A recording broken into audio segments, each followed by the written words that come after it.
Chris and I are at Trona Pinnacles, and we want to show you the tent we've been living out of.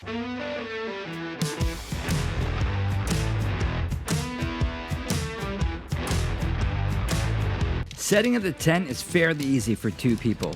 Lay it out, put together 3 poles, slide them into their sleeves, then stand the tent up and put stakes in. It's not a freestanding tent, but we haven't had an issue with that yet, and we do have a plan for that situation if we ever come across it.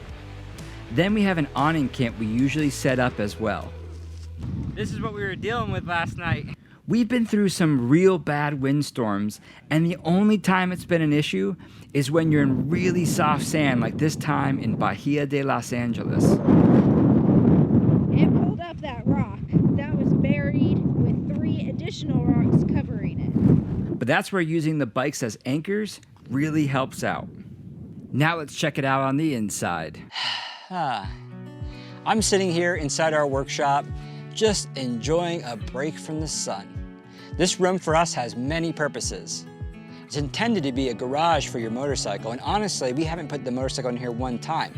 But we did get it thinking if we had to work on one of the bikes and we needed some shade from the sun, or it was raining, then we could wheel the bike in and work on it without being disturbed by Mother Nature. Otherwise, the other good feature for us, it's an extra room. So we use it to store a lot of our luggage, but also a room to hang out with if the weather's not that good, or like today, we need a break from the sun.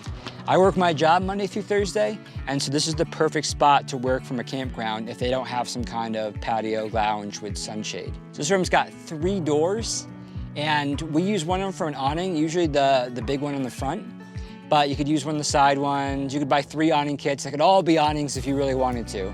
If you're that extra, I'm looking at you, Andrew. Burn Andrew every now and then. It's me standing straight, proud and prideful.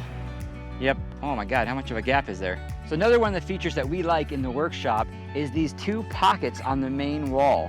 They're very useful. We put a lot of cool stuff in here, lights, stuff like that, some electronics. So we got these hooks inside the workshop that we like to hang sometimes lights on. We've hung jackets on them before. There's a lot of versatility with this tent. Otherwise, yeah, it's just a good spot for us to cook. We don't want to be cooking outside. This tent actually has a really cool hack because this room, the workshop, doesn't have a floor. That's actually really good. So one night we were camping in Baja on the beach, and it was getting pretty cold that night. We had a fire, so afterwards I took a few of the embers, I dug a hole in the floor, and I put the embers right there, and it heated up this tent pretty quickly. See, it warmed up not just the workshop, but of course it warmed up the sleeping quarters because they share the outside tent covers everything.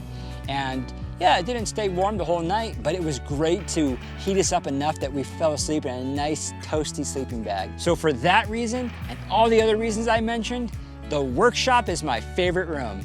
My favorite is the sleeping quarters because, well, you get to sleep in it. One of my favorite features about this is all of the pockets. So like the workshop, there are 2 pockets on the outside. There's also 2 great pockets on the inside in the panel here. There's also a large corner pocket in every single corner of this tent. It's wonderful. It's plenty spacious for both Chris and I, plus some other belongings. So if we want to keep any clothes, like if we know it's going to be cold, we can have our clothes in here, or whatever else we might want to keep a little closer to us. The sleeping quarters has 3 doors to come in. So we have 1, 2, and the small one in the back. All 3 of them have windows, which is great. Keep the breeze in and the bugs out. Another really nice feature is that the sleeping quarters is red.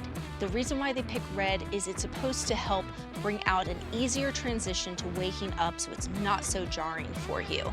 And it is really nice, especially as someone who hates waking up in the morning. Each door here and here have hooks, which is a highly convenient spot to hang lights when you're trying to set up, particularly in the dark, or just need a little bit of a nightlight. Chris and I fit in here both just fine. Chris is 5'11" and I am 5 feet tall, so we both have plenty of room to sleep and stand in here as well. From camping on the beaches in Mexico, to camping in Florida, to camping in the middle of the desert when we couldn't get out in time, the tent's been serving us well. So there's many things we love about this Lone Rider MotoTent. The 2 rooms is huge. Having the workshop to store our luggage, our helmets, our jackets, but also to use it as a room to cook or shade during the sun, work on videos, work my job, and we could throw the bikes in there if we needed to work on them. It's great.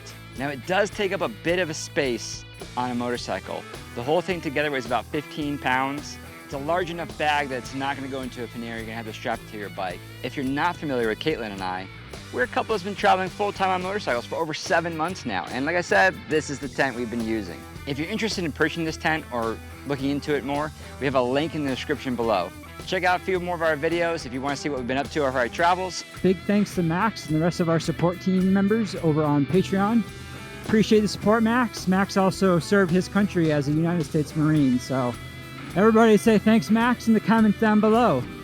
Otherwise, take care and scramble on.